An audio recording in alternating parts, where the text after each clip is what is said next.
Ruh-Roh, Rousseau. It's Marat Sade.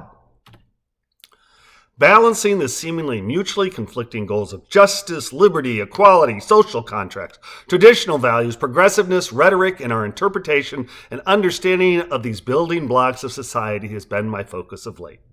That along with revolution, anarchy, and socialism, but don't worry, I haven't gone over to the dark side, at least not quite.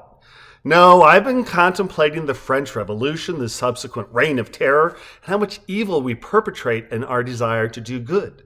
My obsession with liberté, égalité, and fraternité is a direct result of Bear Theater's January auditions for the persecution and assassination of Jean-Paul Marat as performed by the inmates of the Asylum Charenton under the direction of the Marquis de Sade, hereafter to be called Marat Sade, Peter Weiss's outstanding play. Marat Sade not only intrigues, the bloody thing mesmerizes, and the themes addressed are exactly what make my boomer brain swirl. But rather than look at the whole, I'm going to focus on two essential elements: socialism and truth. Don't get hung up on the anachronism of using a word that did not exist until Marx and Engels coined it 60 years after Rousseau's death. We're dealing with a higher truth here.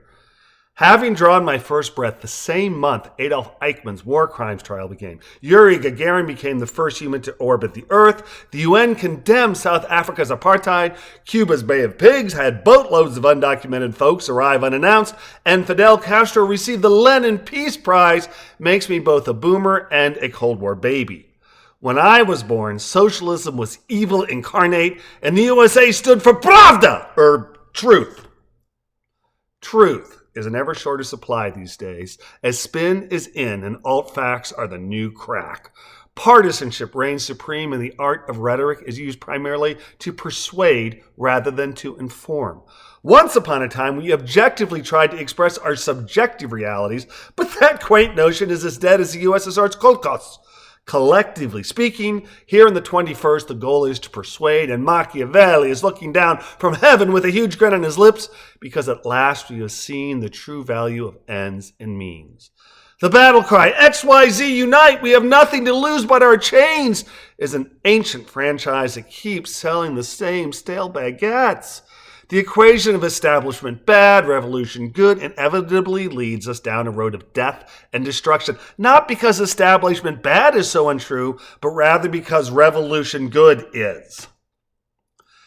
I despair at our insistence of embracing saviors and our desire to right wrongs, as saviors turn out to be anything but. If we want progress and equality, then we gotta work for it. Socialism tells us that the biggest stumbling block to liberty, equality, and fraternity is inequality of wealth and the unchecked power that goes hand in hand with wealth disparity. This idea is close to the truth, but the real boogeyman isn't wealth disparity, it's power. Proponents of capitalism love to talk about equal opportunity, rising tides, raising all boats, and the glories of a free market, while ignoring that those with greatest wealth get to make the rules, and the rules are designed to benefit those with the greatest wealth. Meanwhile, so-called socialists are insisting that centralized power will set us free. Really? Socialism is neither savior nor Shiva incarnate. Just because Vladimir Ilyich Ulyanov threw off the Tsar's yoke and replaced it with his own doesn't condemn socialism.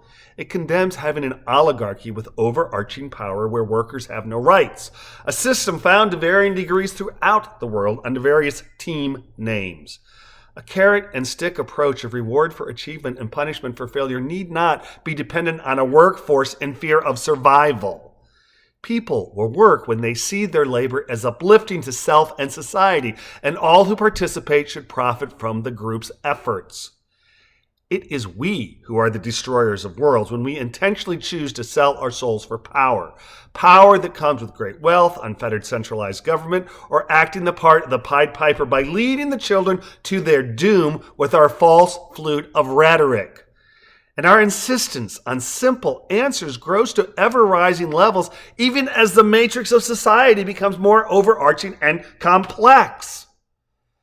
Campaign slogans are great for rousing rabble, but anyone who thinks we can solve problems with a sweep of a broom, out with the bad, in with the good, should check what's in his hookah.